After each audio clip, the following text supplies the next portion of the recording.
Cancel the $2.6 million effective immediately. Her voice does not rise, it does not shake. The words land with the calm certainty of someone who knows exactly where she stands. Only hours ago, the divorce papers were signed, and her absence was treated like a victory. Laughter filled the room where her place had been erased. Glasses were raised, jokes were made at her expense.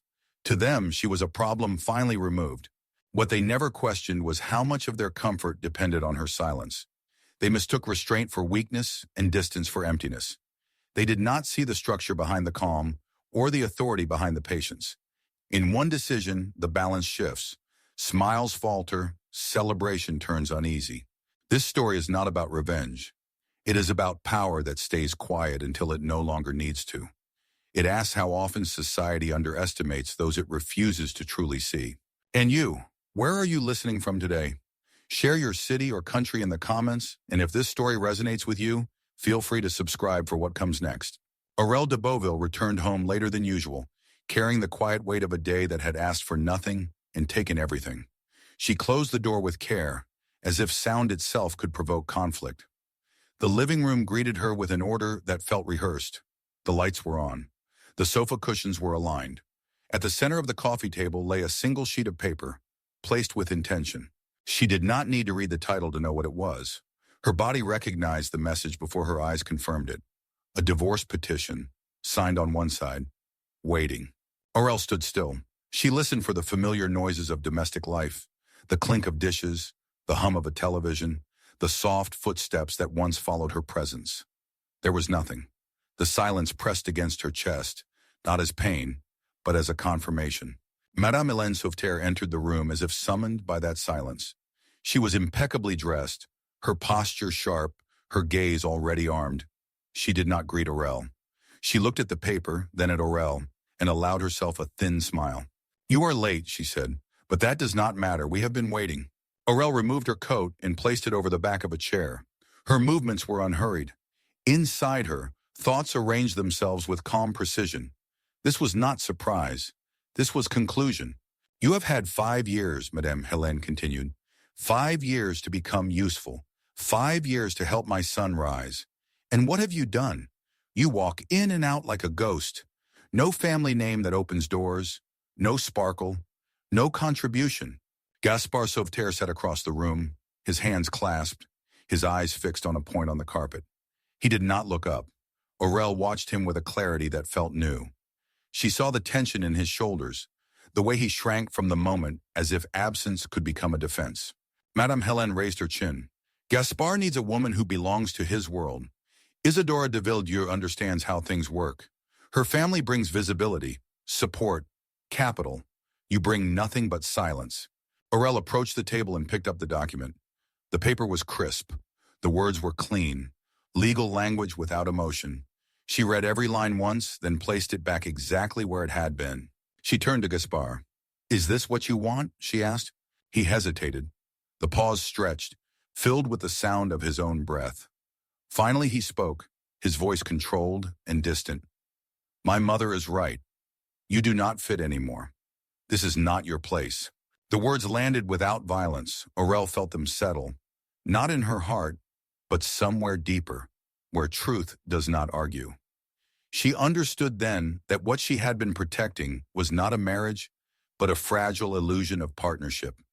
She had stood behind him for years, steadying a man who feared his own shadow. She had mistaken patience for loyalty. "Very well," she said. Madame Hélène stiffened, surprised by the absence of resistance. "Sign," she demanded. Aurelle took the pen. Her hand did not tremble. As she signed her name, she felt a strange relief, like air entering a sealed room. She placed the pen down and slid the paper back toward Madame Hélène. "For the record," Aurelle said, her tone even, "I never asked to belong to your world." Madame Hélène laughed softly. "You should be grateful we are ending this with dignity." Aurelle looked at her. "Dignity is not something you grant. It is something one keeps." She went to the bedroom and packed only what was hers. Clothes folded with care, documents placed in a small bag. There was no anger in her movements. There was recognition. She passed the framed photographs without stopping. They no longer spoke to her. At the door she paused. Gaspard had not moved. He still had not looked at her. "I hope," Aurelle said quietly, that you find what you think you are missing. He did not answer. She stepped into the night and closed the door behind her. The house remained standing, full of objects she had paid for, sustained by resources she had quietly provided. None of that followed her. What followed her was clarity. As she walked away, Aurel felt no desire to look back. She had signed more than a document. She had released herself from the burden of carrying a man who had chosen comfort over courage. The night air was cool against her skin. For the first time in years, the silence did not accuse her. It accompanied her. The Sauveterre family did not wait for grief to settle. The evening Aurel left, the apartment filled with voices, invitations, and plans spoken too loudly, as if noise itself could erase what had just happened. By the following night, they were seated in a private room of the most prestigious restaurant in the city, surrounded by polished surfaces and attentive staff. Gaspard sat at the head of the table. He wore confidence like borrowed clothing. It fit well enough from a distance, but up close it strained at the seams. He smiled often, spoke eagerly, and raised his glass at every opportunity. Each gesture was an attempt to convince himself that the weight in his chest was relief. Madame Hélène was radiant. She greeted guests with the pride of someone who believed she had restored order to the world. Tonight was not about celebration, it was about confirmation. "This is a new beginning," she announced, lifting her glass toward the de Villedieu family. "A union of equals, a future built on ambition." Isidora de Villedieu sat beside Gaspard, elegant and observant. She was introduced as his future wife before any formal promise had been made. Her parents smiled with measured approval. They assessed the room, the menu, the wine selection, and the company with practiced ease. They did not ask about Aurel. Her absence was treated as a correction, not a loss. Gaspard spoke about projects and expansions. He described plans that sounded impressive when said quickly. As he talked, he felt lighter. The table listened. Heads nodded. Madame Hélène watched him with satisfaction, convinced she had rescued her son from obscurity. Then the room changed. It was not announced. There was no dramatic entrance. A shift in attention moved across the table like a quiet wave. One by one, guests turned their heads. Conversation slowed. Glasses paused mid-air. Aurel stood a few steps inside the room. She did not search for Gaspard. She did not acknowledge Madame Hélène. Her presence alone altered the balance of the space. She walked with calm assurance, the kind that did not ask for permission. The noise softened around her. Gaspard noticed last. When he did, his breath caught. His first instinct was disbelief, followed by a sudden tightening in his stomach. He watched her approach, unable to stand, unable to speak. Aurel stopped near the table. She did not sit. She did not smile. She took out her phone. "I need you on the line," she said, her voice steady. She waited, then activated the speaker. "Yes, this is Aurel d'Abbeville." The name moved through the air, unfamiliar to most, but spoken with authority. Madame Hélène frowned, irritation flashing across her face. Aurel continued, "Effective immediately, revoke all access to the trust assets under the name Gaspard Sauveterre. Withdraw the remaining balance of $2.8 million from the escrow account. Permanently deactivate the black card currently in his possession." Silence spread. The staff froze. Isidora's smile faltered. Gaspard felt heat rush to his face. "This is a misunderstanding," Madame Hélène said sharply. "You cannot do this here." Aurel did not look at her. "You will receive the documentation within the hour," she said into the phone. "Proceed."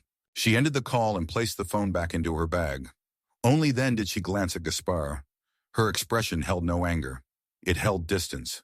A server approached cautiously.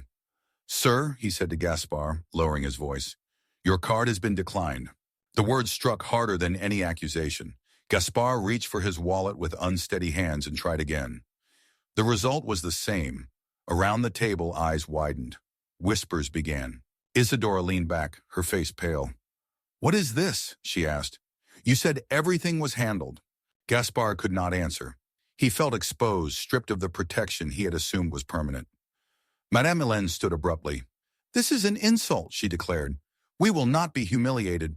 But the restaurant did not bend to pride. Another staff member approached, polite and firm, asking how the bill would be settled. Aurel watched without satisfaction. She observed the scene as one might observe the final stage of a process already complete. When she turned to leave, no one stopped her. She walked out as the table dissolved into confusion and raised voices. Behind her, the celebration collapsed under the weight of reality. For the first time, Gaspar understood what it meant to stand without support. Aurel did not rush after leaving the restaurant. She walked at a steady pace, her breathing even, her thoughts already moving forward. The noise of the city faded as her driver opened the door. When the car began to move, she allowed herself a single exhale. Not of relief, but of transition. She arrived at the d'Abbeville building just before midnight. The lights on the upper floors were still on, as they often were. This place did not sleep according to social schedules. It responded to numbers, deadlines, and decisions. Aurel stepped inside with familiarity, greeting the security staff by name. They nodded to her with quiet respect. In the private elevator, she straightened her posture. Not to perform authority, but to inhabit it fully. This was the world she had never abandoned, only kept discreet. For years, she had chosen distance, allowing others to believe she lived simply because she did not display excess. That discretion had been mistaken for weakness. On the executive floor, Marc Levasseur was waiting. He had worked with the d'Abbeville family for over a decade and had known Aurel since she was a young analyst, learning to listen more than she spoke. He rose as she entered. "It is done," he said. "The accounts have been secured. The transfer is complete." "Good," Aurel replied. "Send me the full breakdown." They moved into the conference room. Screens came to life, displaying figures, charts, and timelines. Aurel studied them with focused attention. She felt no triumph. What she felt was clarity. The 2.8 million, Marc continued, was covering operating deficits for over 4 years. Without it, Sauveterre Industries cannot meet payroll beyond the next cycle. Aurel nodded. "It was never an investment," she said. "It was life support." She remembered the early days, when Gaspar had come home exhausted and uncertain, speaking of delays and cash flow issues. She had stepped in quietly, structuring temporary solutions, advising without demanding recognition. She had believed stability would give him confidence. Instead, it had allowed complacency. "Begin a full audit," she said. "I want every expense traced, especially the discretionary ones." Marc hesitated briefly. "Including personal expenditures?" "Especially those," Aurel answered. A junior associate entered with a file. Her name was Claire Montreux, new to the firm, observant and cautious. She placed the folder on the table. "These are the preliminary findings," Claire said. "There are significant personal withdrawals, travel, gifts, transfers linked to Isadora de Villedieu." Aurel looked at the numbers without visible reaction. Inside, she felt a familiar tightening, not of anger, but of disappointment. She had protected resources meant to build something lasting. They had been used to impress someone who valued appearances over substance. "Continue," Aurel said. "Document everything." As the meeting progressed, Aurel directed the process with precision.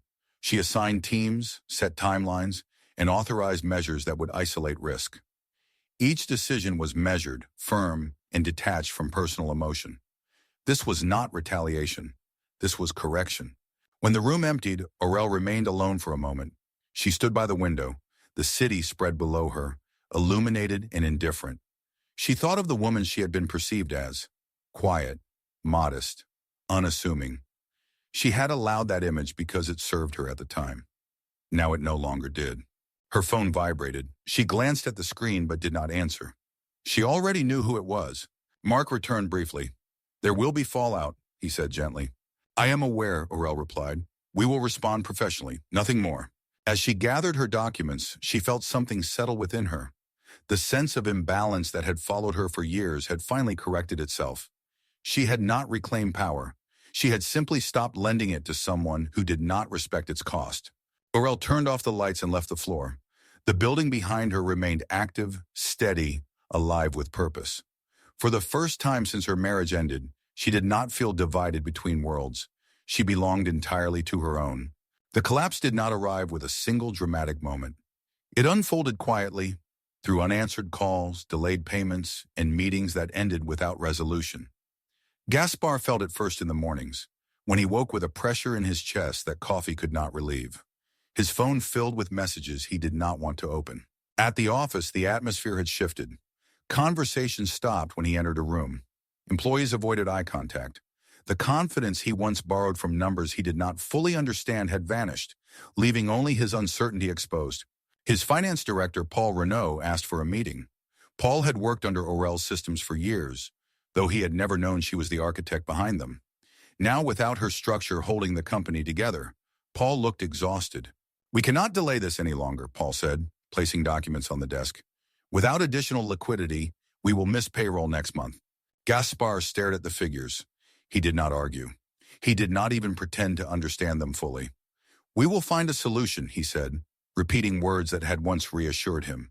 Paul did not respond. He simply nodded and left the room. That evening, Gaspar went to see Isadora. He needed her certainty, her charm, the illusion that someone still believed in him. He arrived unannounced at her family's townhouse. The doorman hesitated before letting him in. Isadora received him in the sitting room. Her posture was stiff, her smile practiced but cold.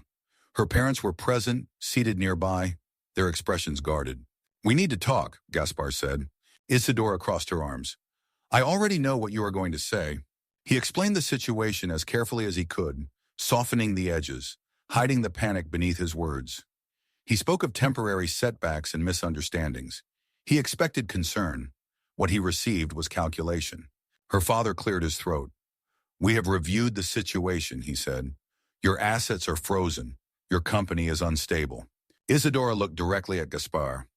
"You told us you were secure," she said, "that your finances were independent." "They were," Gaspar insisted. "They will be again." Isadora shook her head slowly. "You are not what you presented yourself to be." The words cut deeper than accusation. They stripped away the last layer of dignity he had clung to.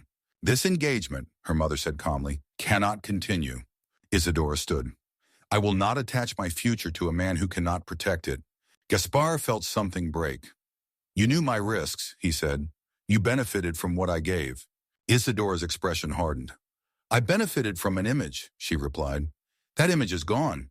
She turned away, signaling the end of the conversation. Gaspar left without another word. Meanwhile, Madame Helene was fighting her own war. She spent her days calling former friends, people she had once dismissed with polite indifference. Each call followed the same pattern: concern, excuses, refusal. "I need only a short-term arrangement," she pleaded into the phone. "This is temporary." The answers grew shorter. Some did not answer at all. She visited clubs and salons where she had once commanded attention. Now she was met with polite smiles and quick departures. The doors that had opened effortlessly before now remained closed. At home, she watched the house with growing dread. The furnishings that had symbolized success now felt like evidence. She thought of Aurel, the woman she had mocked for her simplicity. She remembered dismissing her contributions as insignificant. The realization that everything she valued had been supported by the very person she had scorned was unbearable. Gaspar returned late that night. He did not speak. He sat in the dark, his head in his hands. Madame Helene watched him, fear replacing pride. For the first time, she understood the cost of her contempt. Society did not punish cruelty loudly. It simply withdrew. Far away, Aurel reviewed reports with steady focus. She did not need to witness the collapse to know it was happening. The numbers told her everything. The illusion of brilliance had dissolved, revealing the emptiness beneath. She closed the file and set it aside. What followed was no longer personal. It was inevitable. Gaspar arrived at the d'Abbeville headquarters earlier than the appointment time. He stood in the lobby, smoothing his jacket, rehearsing sentences he hoped would sound reasonable. The building was quiet and efficient, its rhythm indifferent to his anxiety. People moved with purpose, greeting one another without excess. No one recognized him. That anonymity unsettled him more than hostility would have. At the reception desk, a young assistant looked up. Her name badge read Sophie Laurent. Her expression was neutral, professional. "I am here to see the managing director," Gaspar said. "It is about an urgent extension." Sophie checked her screen. "You are expected," she replied. "Please follow me." As they walked, Gaspar felt the weight of his situation settle fully. He had come not as a confident entrepreneur, but as a man asking for mercy. He reminded himself that business was business, that Aurel would not be here, that this would be a formal negotiation with someone else. The conference room doors opened. Aurel sat at the head of the table. For a moment, Gaspar could not move. His mind refused to connect the image before him with the woman he had dismissed as unimportant. She looked composed, focused, entirely at ease. This was not a role she had assumed. This was where she belonged. "Aurel," he said softly. She looked up. Her gaze was calm, distant, and impersonal. "Please sit," she said, gesturing to the chair across from her. He sat slowly, his hands gripping the edge of the table. I did not know, he began. If I had known who you truly were, things would have been different. Aurel listened without interruption. She folded her hands and waited for him to continue. I made mistakes, Gaspar said. I was under pressure. My mother interfered. I lost my way. But what we built together still matters. I am asking for time, a restructuring. I can recover. Inside, Gaspar felt desperation rising. He searched her face for familiarity, for a trace of the woman who had once supported him quietly. Aurel's voice remained steady. You did not lose your way, she said. You chose comfort over responsibility. You chose approval over integrity. He leaned forward. We were a team, he insisted. You know what I am capable of when I am supported. Aurel met his eyes. I supported you for 5 years, she replied. You mistook that support for entitlement. She reached for a folder and slid it toward him. These are the records. Personal expenses charged to company accounts. Transfers made without disclosure. Gifts meant to impress someone who left you the moment the illusion faded. Gaspar opened the folder, his throat tightening. You could help me, he said. You have the power. I do, Aurel agreed, and I am using it. He felt his composure break. Do you know what it is like to be humiliated, he asked, his voice strained. To have everything taken away in front of everyone. Aurel did not raise her voice. You humiliated me quietly, she said. You let others speak for you while you remained silent. That silence had consequences. She stood. The meeting was over. Please leave, she said. Gaspar remained seated. You owe me at least a conversation, he said. We were married. We were married, Aurel replied. That does not entitle you to my resources. She pressed a button on the table. The door opened and a tall man entered. His name was Julien Moreau, head of security, a longtime employee of the firm. He nodded respectfully to Aurel. Escort Mr. Sauveterre out, she said. Julien approached calmly. Sir, please come with me. As Gaspar stood, shame burned through him. Employees looked up briefly as he passed, then returned to their work. No one whispered. No one stared. The indifference was complete. Aurel watched the door close behind him. She felt no triumph, only a sense of finality. She had protected her dignity without spectacle. That, she knew, was her true victory. The auction was announced quietly, without the flourish that had once accompanied the Sauveterre name. Notices were sent. Listings appeared. Words like liquidation and recovery replaced celebration. The villa that had hosted elegant dinners and strategic conversations was now reduced to an item number and a reserve price. Madame Helen arrived early. She walked through the rooms as if touching the walls might persuade them to remember her authority. Every object seemed to look back at her with indifference. She had rehearsed dignity for this day, but dignity required an audience willing to believe in it. Gaspar followed, his movements slow, his gaze unfocused. He avoided mirrors. He avoided people. He felt as though the house was already no longer his, as if ownership had slipped away before the paperwork made it official. The auctioneer, Thomas Berger, greeted them with professional politeness. He had handled properties of greater value and lesser drama, but he recognized the tension immediately. We will begin shortly, Emmy said. You may take a seat. Madame Helen straightened her shoulders. This house represents decades of work, she said sharply. It deserves respect. Thomas nodded. Of course, madam. Guests arrived in measured numbers. Some were investors. Others were observers, drawn by curiosity rather than intent. Familiar faces appeared briefly, then disappeared into conversations that did not include the Sauveterre. Gaspar noticed who did not approach him. The absence felt heavier than open rejection. When Aurel entered, the room shifted. She was announced simply, without titles. Those who knew her role at Daboville recognized her immediately. Others sensed importance without understanding its source. She did not seek attention. She took her seat and reviewed the catalog with calm focus. Thomas cleared his throat. We will begin with the primary residence. Bids opened. Numbers rose, then hesitated. Aurel listened, her expression unchanged. When the bidding slowed, she raised her paddle. Accepted, Thomas said. Another bid followed. Aurel responded without urgency. The room watched as the pattern repeated. Finally, silence. Sold, Thomas announced. A murmur spread. Madame Hélène felt her knees weaken. She stared at Aurel, disbelief flooding her face. After the formalities, Thomas approached Aurel. Congratulations, he said. Do you plan to occupy the property?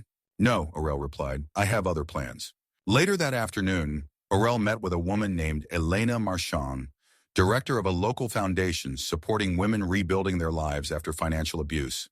They walked through the empty rooms together. This place will become a resource center, Aurel explained. Legal assistance, education, and temporary housing.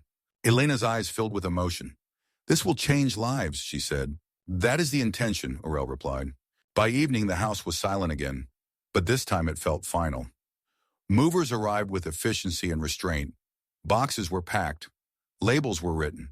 Madame Helen watched from the doorway as her belongings were carried out. No one stopped to greet her. No one offered sympathy. The society she had worshipped had already moved on. Gaspar carried a single box to the car. It contained documents and a few personal items. He paused, looking back at the house one last time. He thought of Aurel, of how easily he had dismissed her presence. The realization settled too late. Aurel observed from a distance. She did not approach them. She did not need closure through confrontation. The transformation was complete. As the car drove away, Aurel turned back to the house. It no longer symbolized excess or status. It represented purpose. She felt no satisfaction in their loss, only certainty in her choice. The chapter of her life defined by endurance had closed. What remained was intention. 6 months later, the city looked the same from the outside, but Aurel experienced it differently. She arrived at her office early as she always did, not because she needed to prove discipline, but because mornings gave her clarity. Sunlight entered through the wide windows, resting on clean surfaces and orderly files. The space reflected intention rather than excess. Her name now appeared on the glass wall of the conference room. d'Abbeville Capital. Not inherited in practice, but reclaimed in presence. Aurel stood still for a moment, observing the reflection of a woman who no longer carried herself in anticipation of judgment. She felt grounded, fully aligned with her decisions. The board meeting began on time. New partners filled the seats, each introduced with concise professionalism. Among them was Daniel Roche, an independent advisor who had followed Aurel's work quietly for years. He had once declined to meet Gaspar, sensing instability beneath ambition. "The launch has exceeded projections," Daniel said. "Your approach has attracted investors who value structure over spectacle." Aurel nodded. That was always the objective. The discussion moved fluidly. Decisions were made without hesitation. When the meeting ended, there was no applause, only respect. Aurel remained seated as the room emptied, absorbing the silence that followed accomplishment. Later that afternoon, her assistant entered with a small envelope. Her name was Lena Morel, efficient and observant. "This arrived by courier," Lena said. "It is marked personal." Aurel thanked her and waited until the door closed. She recognized the handwriting immediately. Gaspar's letters had always carried a careful uncertainty, as if even ink could betray him. She opened the envelope slowly and read the apology inside. The words spoke of regret and loss. They described lessons learned too late and asked for forgiveness without expectation. Aurel folded the letter once and placed it back inside. She walked to the wastebasket and dropped it in without ceremony. The gesture did not feel cruel. It felt complete. As the day ended, Aurel stood by the window. The city below moved with familiar urgency. She thought briefly of the life she had left behind, not with bitterness, but with understanding. She had not escaped hardship. She had transformed it. Her phone rang. It was Elena Marchand calling from the foundation. "We have our first group moving in next week," Elena said. "They are nervous but hopeful." "That is enough," Aurel replied. "Hope grows with stability." When the call ended, Aurel allowed herself a small smile. This was the success that mattered to her now. Not recognition, but impact. She gathered her coat and prepared to leave. As she turned off the lights, she felt the quiet certainty of someone who had stopped measuring herself through others. The world had not become kinder. She had simply chosen not to negotiate her worth anymore. Outside, the evening air was warm.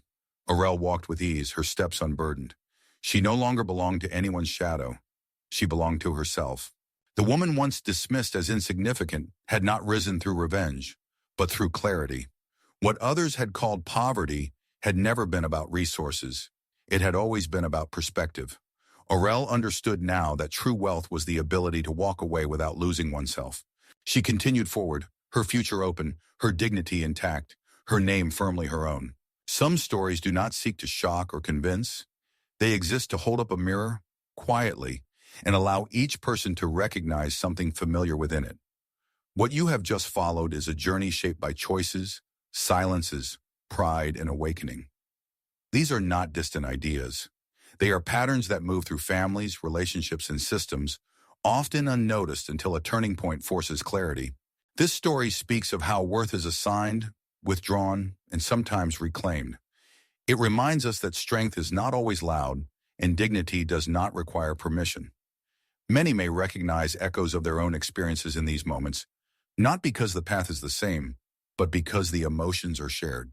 Thank you for spending this time listening, reflecting, and walking alongside this journey. If it stirred a thought or a memory, feel free to share your perspective.